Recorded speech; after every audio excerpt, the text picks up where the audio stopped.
Okay, teman tidur satu malam di chalet punya, chalet Pak Ibrahim Perlis. Ada kawasan parking kereta yang luas. Ini rumah pengurusan. Kolam lah untuk anak kalau bawa cucu dia. Chalet ni ada 4 je.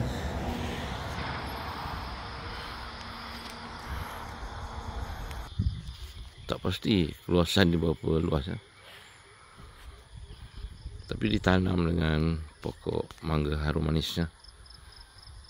Rasanya ada lebih daripada 50 pokok.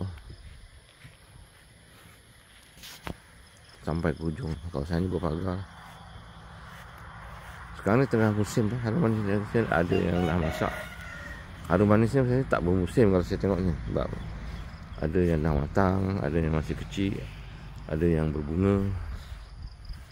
Nampak dijagalah. Ada pelihara ayam juga.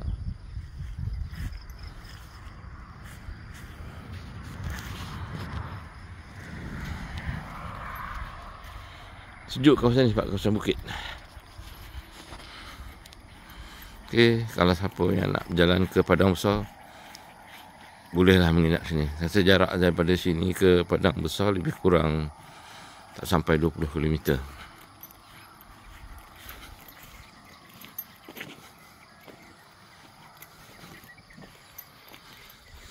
Okey, jumpa lagi dan selamat Hari Raya.